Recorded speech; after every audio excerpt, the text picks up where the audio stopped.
Are you serious? Hello, hello. Thanks and welcome. Thank you. Good to be here. It is a delight.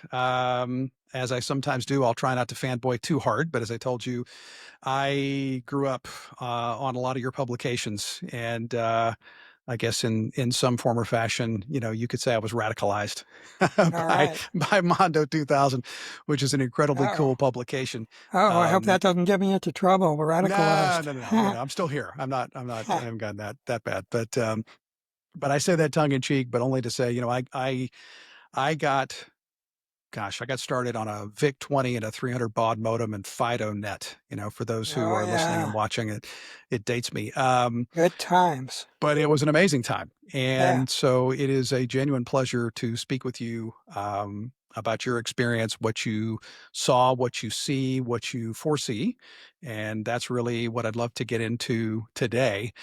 Those who are not familiar didn't have the good fortune to be around during the publication of some of those early, would you call them zines, I guess, or were they?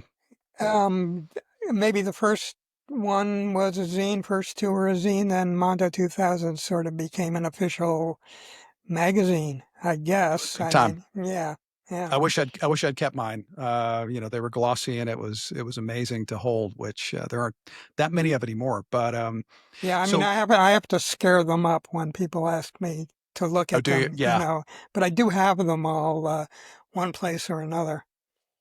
yeah. It's something that absolutely needs to be preserved. And for those who aren't familiar, we'll have notes. We'll have links in the show notes so they can get a sense of some of these publications. But where I'd like to start are you is, in Mondo 2000's heyday, and certainly I would imagine before, you saw the internet as a tool for individual freedom, for systems that perhaps the term was not decentralized back then, but broke up and took back some of the power. So my first question is, as a bit of a retrospective, what core beliefs about user empowerment, sort of drove that vision, or individualism drove that vision, and which do you see still hold up today? Okay, I mean, there was the famous John Gilmore quote that the internet views censorship as damage and roots around it. Absolutely. So it was viewed as an utterly out of control space in which it would be difficult to set up roadblocks. Um, I mean, including roadblocks related to commerce. I mean, the original ideal was that everything on the internet can be easily copied and can be shared with anybody else on the internet. Therefore, it won't be controlled and it won't be monetized. uh, and the original culture of the internet basically disallowed commerce, other than small scale kind of Craigslist sort of things. You go on your BBS, go on the well or whatever, and offer something for sale, but you don't market Coca-Cola on there or you know books. Gathered up by Amazon and that sort of thing. And So this I mean, was mid 80s, late 80s, right? I mean, for yeah, those who late are younger '80s watching. into the early '90s. I mean, up until the web, really. I mean, the web is what made the commercialization plausible. It is a gathering of images and context and websites that would draw people to them and so forth. So that original ideal, and the idea was, he asked about individual empowerment and decentralization, and the idea was that every individual would be media, a media deity, a broadcasting system once it, got into being able to share video and everybody would have a website and have text and make that available.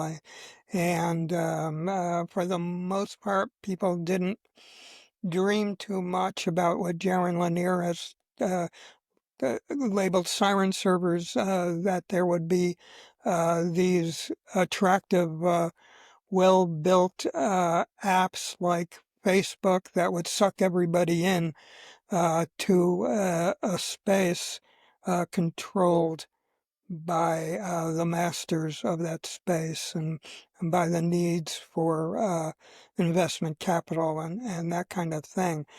So I don't think up to a point, maybe some people predicted that this would be what would eventually occur. Certainly that commerce would occur, but the form that it took, I don't think there were a lot of people uh, um, imagining that. And initially, I mean, there was this kind of idealistic social media idea. I mean, Wired started something called Electric Minds that Oh, was I run remember. by Howard Rheingold and Mhm. Justin Hall and cyber techno idealists.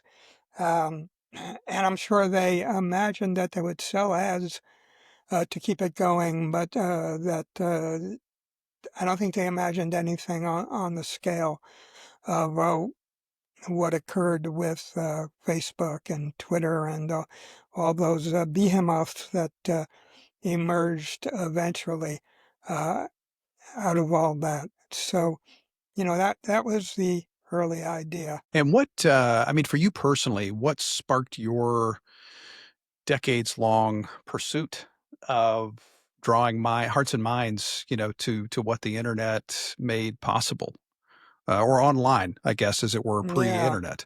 yeah. In the 70s, I was converted sort of to transhumanist kind of vision by Robert Anton Wilson and Timothy Leary to psychedelic pranksters. Uh, Tim was mostly known during the 1960s, but became a techno enthusiast in the 1970s and actually spoke to a libertarian convention in like 1979 and told them, the internet was going to make your dreams come true about having, complete liberty in terms of communication, possibly commerce, and that sort of thing. So those two jokers uh, kind of got me going. But in some ways, my openness to uh, techno optimism really goes all the way back to being a high school student in the late 1960s. And there were two streams in counterculture in the 1960s. One of it was get the hell out of here, back to the woods, get rid of your TVs, don't get involved with computers. IBM is the enemy. And then there was this other aspect that the Machines of Loving Grace, poem by the hippie poet Richard Bradigan, that the cybernetics would deliver a kind of utopia, the kind of utopia longed for by hippies who didn't want to get jobs, so that we could root around the whole drag, the tiresome drag of adulthood and, move into a groovy world. So, I carried those hopes with me, all the way into the 1990s with Mondo 2000, with an increasing sort of post-punk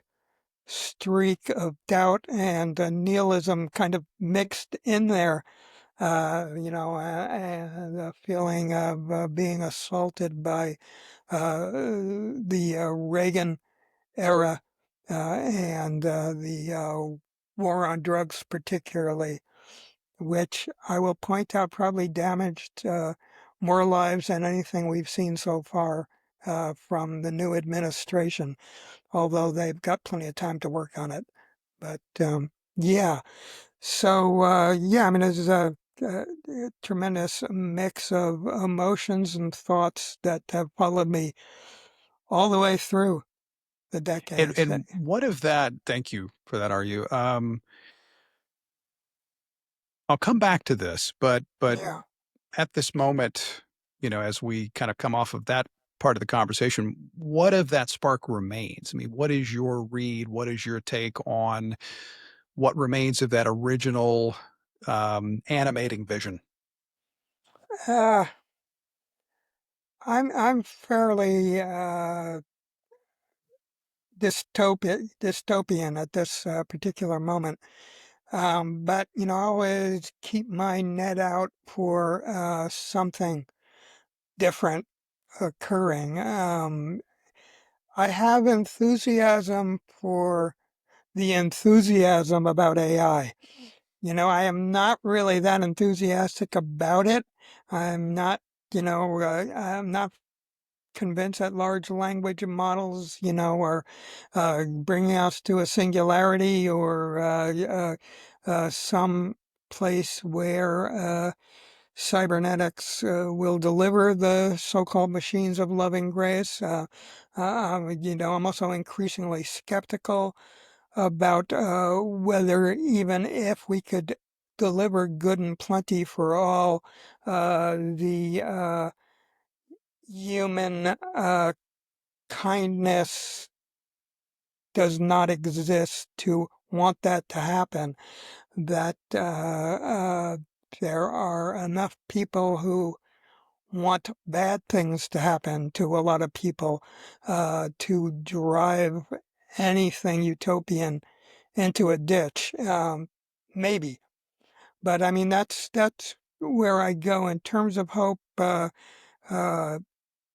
Really, just kind of the wilder possibilities are the things that give me even a smidgen of hope.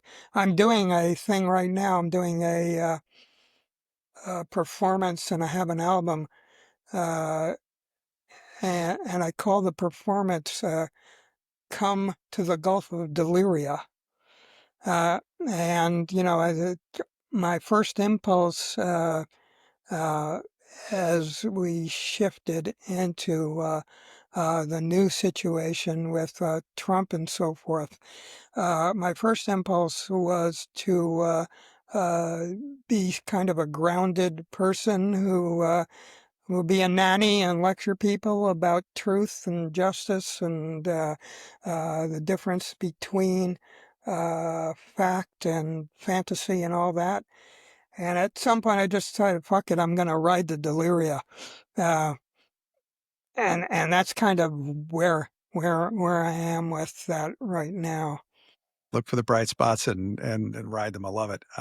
Yeah. So you mentioned and you have called out certainly not just today, but generally companies like Google and Facebook for consolidating the internet. When would you say, not to put words in your mouth, but assuming you saw a change at some point, what early signs of that shift did you notice? And perhaps for those who aren't deep in the technology, they're end users, so to speak. They're individuals going about their daily lives and using these tools. How has it changed the balance of power between users and platforms? Yeah, I mean, I think, there was the stock market, the big rush of the late 1990s. Um, and you could see that all these companies that were coming online were getting big investment capital. They were getting I can't remember the word for it, but they were going public. That's Hmm. that's a term I IPOs, was looking right? at. Right, and so they were taking on a responsibility to make big money.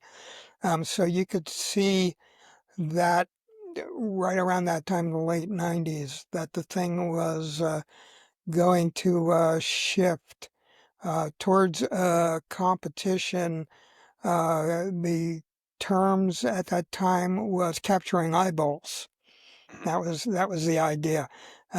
So you could see that competition was going to uh, put more power into the hands of the hosts, the sites, and less into the hands of the participants and so forth, the people using the site, and more people would be there'll be tremendous pressure on these organisms. I think Yahoo was one of the early ones to capture people and keep them engaged and keep them on your site and start giving them stuff that would keep them there.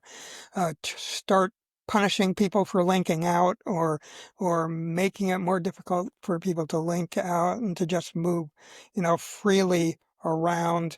Finding ways to discourage that. So you could start to see that in the late 90s. Um, and I mean, there's been complexity all along. I mean, during the so-called Arab Spring, even Facebook could still seem heroic, as a way for people in some of those countries to spread the word about the rebellions that they were having and so forth. Um, but I mean, there was a lot of complexity there. And then, I mean, basically, a lot of discoveries of kind of sleaze going on in Facebook. I'm a little bit wobbly on the details of this point, the bringing in companies to analyze data and to push people in various directions,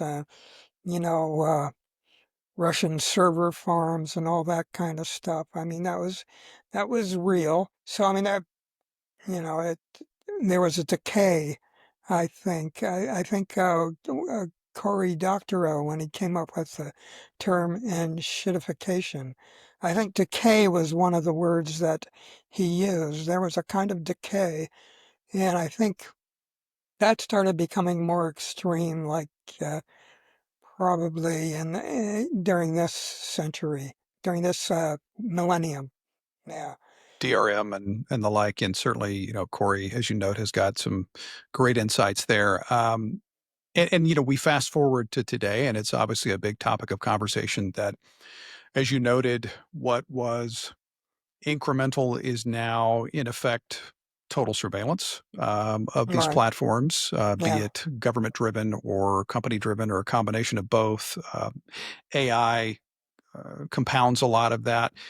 What's your read, if you have one, are you on what could be done technologically, culturally, or otherwise to restore user control and get us back in line with the internet's original ethos? Are there steps we can take? Not to say there's a silver bullet, but any thoughts on where we should be headed? I mean, I've heard of people making projects, to create new social media platforms that they hope will attract people, that will, within their architecture, will protect people better. I mean, the Firefox people seem to want to do that, but then again, they dialed that back a little bit recently. I Absolutely. can't remember the details. They did something that was kind of not consistent with their claims. I mean, Kevin Kelly, who was the original editor of Wired, Absolutely. was always saying privacy, forget about it. Forget about privacy. And, that may be a direction for relative liberation, is just to forget about privacy and then work with that and work around it, and still struggle to have your own voice and maybe to create spaces outside of these controlled Siren servers. Um, mm, and if it becomes widespread enough that people want to do that. I mean, the thing about surveillance is pretty much nobody's objecting to it now. I mean, that's pretty much the vibe around surveillance. I mean, if you remember, I can't remember the guy's name, the guy who went to Russia who revealed the NSA Oh, uh, Snowden. Snowden, right? If you Yeah. remember that, and it was like, oh my God, isn't this terrible? The NSA is spying on us and all that, and now the guy who was advocating for the spying is like a hero on MSNBC because he's opposed to the extreme right and all that, and so a lot of people have just said forget surveillance.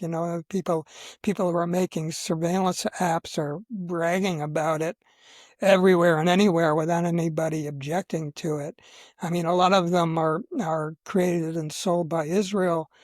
So, I mean, that attracts activists to say, look at these bastards who are making surveillance technology. But in general, it's just, nobody is really trying to nobody's bothering with it. It's like the the song is over. It's everybody's going to be seen by everybody. Well, and I wonder, and I mean, I I mean, the problem regrettably, is not everybody though. It's they're seen by companies and the right. powerful, and they're not necessarily seen by everybody unless they're people who have a lot of will to want to look at what everybody's doing. In which case, I some people can do that. Some hacker types can do that. I think of the term surveillance, which is Yeah, to surveil the surveillors, yeah. and not enough of that for Yeah, sure. I mean that was Um, one of the principles of cyberpunk and WikiLeaks and all that was privacy for the weak and the individual, and uh, no privacy for the powerful and uh, you know uh, yeah, the wealthy, powerful, yes. etc. Where, if at all, I mean, you've operated under a NIM, a pseudonym for all these years. Uh, Someone looks hard enough, they're going to find your name. Yeah. But talk to me a bit, are you, about what that choice was like when you started, and did it have anything to do with they're going to find me, they're going to know me, they're going to discover things about me, so I'll just operate under a pseudonym, or was it something entirely different? It was just playful, really. Um, and I mean, I've always loved Wavy Gravy and Jello Biafra and Alice Cooper and people with get their, get fun names for themselves. And, I'd been reading Robert Anton Wilson about uh, he wrote about the Sirius mystery that people from the Dogon tribe had mapped out the Sirius star system without any telescopes and all that. So I use the name R period U period Sirius. I like to call it as an open invitation to alien contact. But mainly it was, I mean, it was a quippy name. I'd gone from being a yippie to being a quippy, and you know,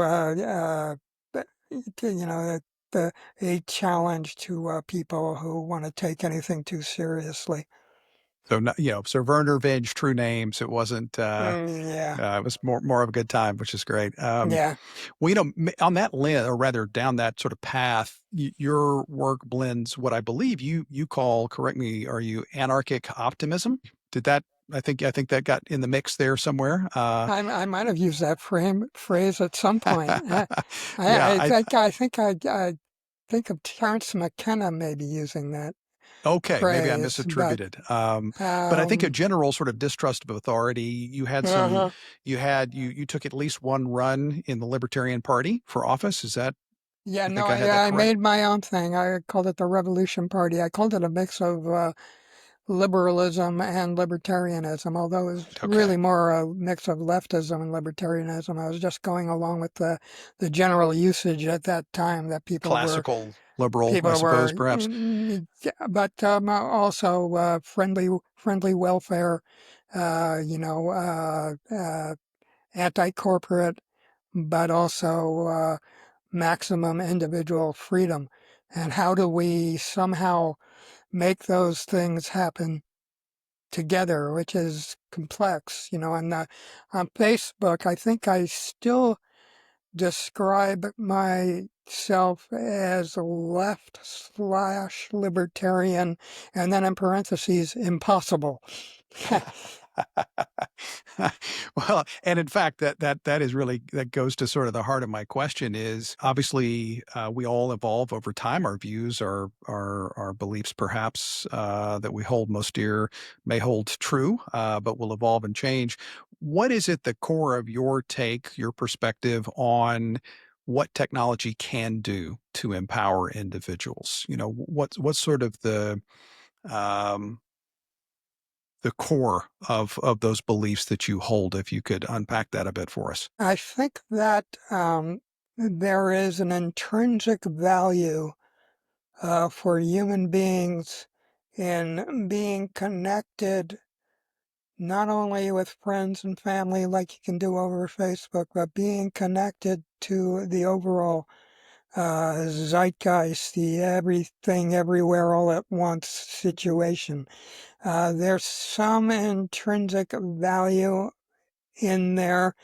There's some way, even though the power of surveillance falls largely into the hands of the rich and powerful, there's something intrinsically potentially valuable in having a big view of the human species and what's going on with human minds out there, even when it's disturbing and disgusting. I mean, in the early days of technoculture, cyberculture, Mondo 2000, psychedelic optimism and idealism, you know, uh, John Perry Barlow, talking about the global mind, that we would get together in a global mind and that, this would be a happy space for people sharing minds. And, what we discovered to turn John Paul Sartre, uh, uh, uh, hell is other people's tweets. We discovered that other people's minds are not something we necessarily want to be engaged in. There's a lot of trolling. There's a lot of the grotesque. There's a lot of 4chan style uh, overgrown adolescent fucking around just for the hell of it. I mean, early on, I was like, I think I might have uh, nominated 4chan for a Webby because I thought it was just wild and amazing that this irreverent, crazy thing was going on online. And I mean, one of the first things that came out of 4chan, people forget, was Anonymous. Uh, Anonymous, kind of took down what's the Tom Cruise organization again? Oh, Scientology. They kind of took down Yes. Scientology several notches. The Scientology never quite. So people forget because the alt-right also ended up coming out of 4chan, but people forget that. So, I mean, I'm drifting a little bit from where I was originally going, but No, but I think, uh, to the point of anarchic optimism, classic yeah, liberalism mixed with libertarianism, that freedom, that unhindered freedom. yeah, and I'm not sure where it's all going. I know, like, you do Bitcoin stuff, and it's been one of the ideals within counterculture that there should be alternative currency. Currency that was, actually structurally different from the controlled, mainline currency. Hippies and kind of green lefty types in Ithaca did Ithaca bucks or Ithaca dollars or whatever. Now, there have been all these experiments with alternative currency. So when the cypherpunks came along and they started talking about the possibilities of cryptocurrency, I was very interested in the idea of a uncontrolled area of uh, exchange, uh, even though the impulse was more towards the anarcho-capitalist vibe, which is not my thing. My co-author on many of my books and senior editor at Mondo 2000, St. Jude Milhon, was part of the cypherpunks. She was kind of more of a left libertarian, and she was excited and engaged with the cypherpunks and the potential for cryptocurrency. So, I mean, I followed these things with great interest, great interest, a mix of fear and loathing and excitement. I mean, it's one of those roll of the dice things that we don't know where it's going to land ultimately. So I'm very intrigued. I participate only very lightly in it, but I'm very intrigued by the whole thing. If I'm going to promote my song, I'm against NFTs, which Fantastic. it's actually there. So Fantastic. I'm against NFTs. It doesn't matter much to me, so it's ambiguous. But it ends with get your money worth nothing and your clicks for free. So, Oh, well, love that reference. we'll see where it ends up going. I won't mention the name of the band that you're giving homage Oh to because you never know what yeah, YouTube will do with it, right? But I get the yeah, reference. It's yeah. fantastic. What would you say? And I don't want to ask you, are you to speak on behalf of St. Jude, who I will also make sure to link to, but either sort of in your conversations with her or in your own discovery early on, what were the characteristics as you remember them of that ideal alternative currency? And how close it, if at all, have we gotten, do you think, with Bitcoin? If you have a perspective on that. Yeah, I mean, I think it was an anarchist vision. Whether you're left anarchist or right anarchist, you fight that out once you've uh, made governing very difficult, having a dominant currency very difficult, and so forth. So, I mean, the vision was in some ways pretty simple. It was out of control, um, making currency out of control. Um, I don't think there's much to say beyond that. I mean, there was a crypto anarchist manifesto by Tim May that Certainly. laid down the idea that it would cut down the fences between uh, exchange, between the, and I mean, he admitted that it would make possible, difficult and dangerous underground exchanges, hiring hitmen and stuff like that. But I think the idea was that stuff goes on anyway, but that it could be broadly liberating.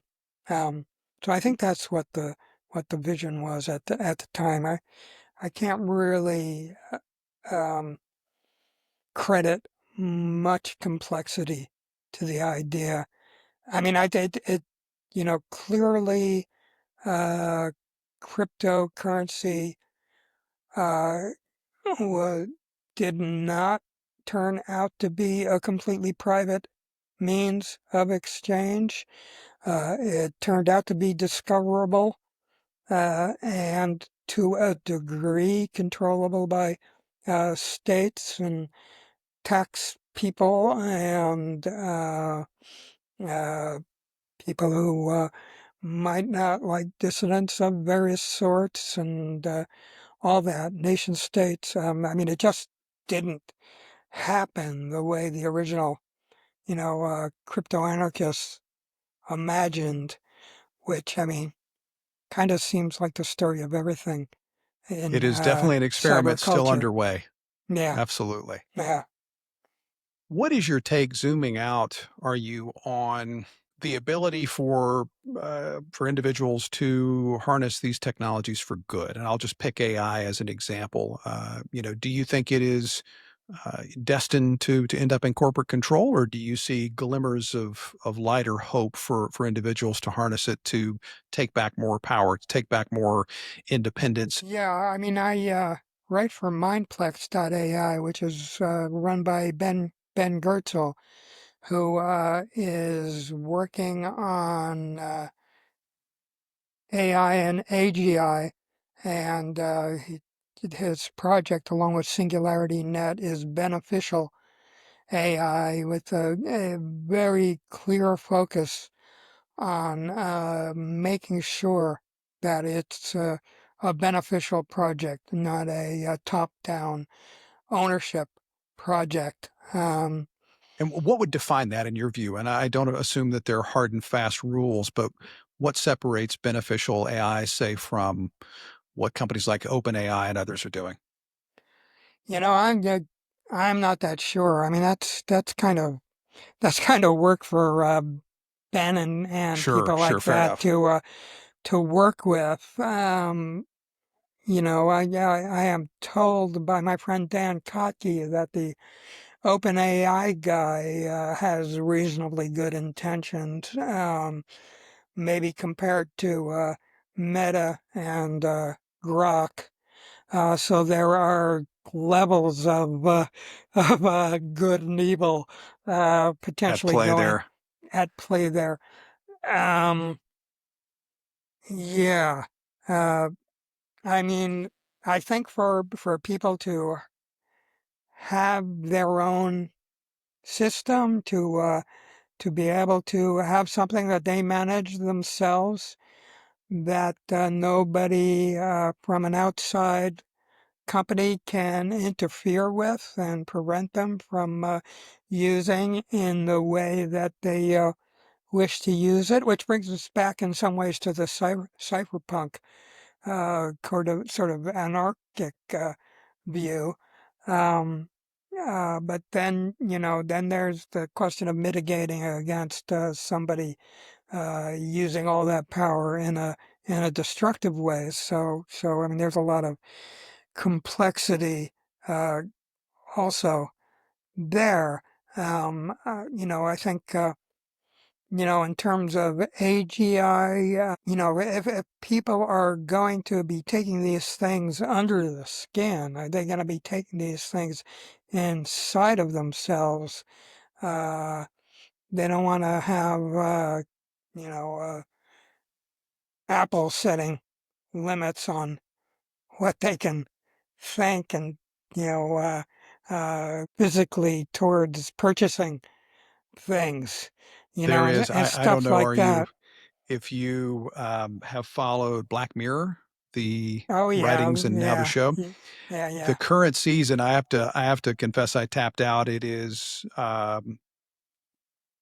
darker than I'm prepared to watch at this point, but without giving away too many spoilers. So if you're starting the Oh yeah, latest I season, know. spoiler alert. Um, they deal with, or they tackle the issue of a brain implant that turns into a subscription service, Oh yeah. and that And the there's couple some, keeps going back to their doctor and they keep on, it was a perfect unshittification model where indeed, they just keep yes, getting charged more money yes, to upgrade. And then if you didn't upgrade, what would really happen to you wasn't just that there was a nice level above you, but that your level was really being downgraded. Very much a Cory Doctorow kind of yes, model of discourse. It's a great season. I mean, you know, if you're ready to right. take in really dark If your material. emotional well is deep enough that you feel you can, Yeah, yeah, yeah, no, my wife and I are still trying to get through it. yeah, yeah, no, I Um, enjoyed it and thoroughly, I but think, you know, but I mean, I think to the point, it is a cautionary tale, and yeah. perhaps, and I'm suddenly forgetting the writer's name. He takes it to an extreme, but for purpose. Um, if we shift, then, you know, I think to what is the bulk of your work and your career, are you? I mean, you foresaw the internet's potential ahead of many. And you've spent your career in the creative arts, generally speaking. I mean, let's go there for a minute. And I know from my own experience in the entertainment industry and from friends and colleagues who are building businesses in this area, there's a lot of hope, a lot of potential with regard to what emerging technologies can do to empower artists, writers, creators to sort of reclaim their work. I'd love to get your take on where you see the wind blowing with regard to the internet today and what artists, writers, creators can do to get back some control and to have a little more agency. Well, it's a good question, that's for sure. Um, I mean, you can try to stay off if you're doing music. You can try to stay off Spotify, and Bandcamp is a pretty good app still so far. Um, develop your own, develop your own app. Put your work on a discrete uh, app. I mean, it used to be a website.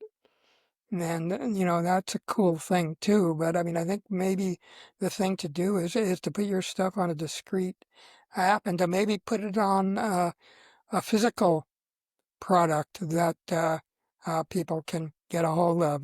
Back to physical things. And Are you seeing just many excuse me, are you seeing many in your circles do that? I know you're on the West Coast and you hang out with a lot of super interesting people making art.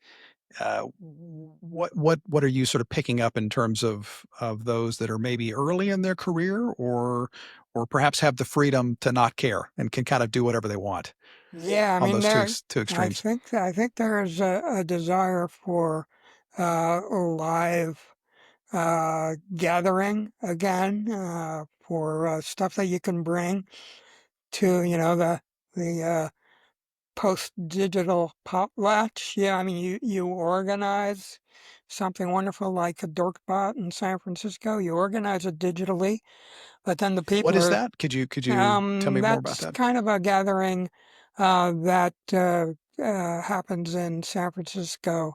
Uh, Maybe about once a month or even less, that tend to bring the old cyber tribes together, and people come and make presentations. And it's certainly organized online, but the final result is people getting together in physical space. I think the combination of using digital space and using physical space, using digital product and using physical product, and how you can integrate those things.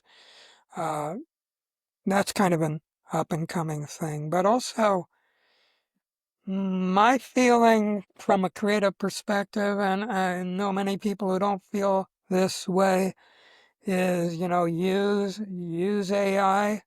You know, use the large language models and the music generating apps and the visual generating apps, and make them your own. Do something interesting with them.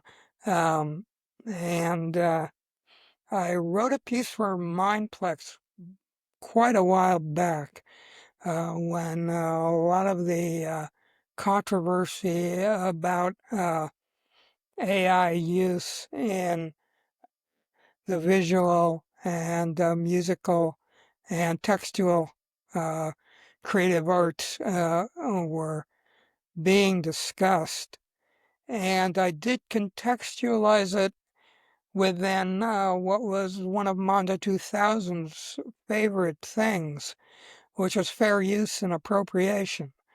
Um, and there's a whole discussion about whether these very big profit driven companies, how we relate to their use of fair use and appropriation, and then our use of what they're doing for our own use. And what I wanted to do was to put forth not a position of advocacy, but a position of looking at the wild complexity of the whole thing. And I was actually a two-part series. One of it was going on during the writers' strike, so there was that also going on. The writers wanted to make sure that the large language models were not taking away their jobs, which maybe they were and are, and maybe they aren't. Um, but I wanted to delve into the complications around that. And I'll send you links to those articles Terrific. that you can share. Yeah, I Is mean, you that raised to they? me, I'm reminded Yeah, of Laurie Anderson, the avant-garde artist yeah, who I think when streaming, the streaming debate ignited in, right, the right. early 2000s, mid 2000s, perhaps, that I'm reminded that, she, if I recall correctly, was talking about sort of using some of these new tools as part of her art. And so what I hear you saying is that, as opposed to being, as I understand, some are offended and afraid of AI and other tools, but you're saying embrace it and turn them into instruments or tools of art. Absolutely. I mean, if Mondo 2000 had one message, it would be like Laurie Anderson. But I mean, Outstanding. If boy, I missed that's that, and so I'm that's glad I got it. that's a high point of creative brilliance right there. Indeed, Yeah. indeed. Um, yeah, I jest up to a point, but yes, use the tools as creatively as is possible to make the kind of statements that you want to make. um, so, any other takes are you on empowerment? User empowerment, and I think back as best I could, and I looked up some archives. I was reminded of some of my favorite articles that you wrote in Mondo and beyond, and just that unbridled sense of possibility. Right. What, if anything, where did you find that today? We've talked about AI, LLMs. I mean, are there other areas, be it VR, AR, what gives you or ignites that same sense perhaps that many of us had in the 80s and 90s? I mean, I remember the M- Mondo editorial, or it might have been the Reality Hackers editorial, that hackers are the new Prometheans. Uh, that you take the tools from the powerful and from the gods, and you use them for liberation of the people, or just for for your own personal use. I mean, certainly, access to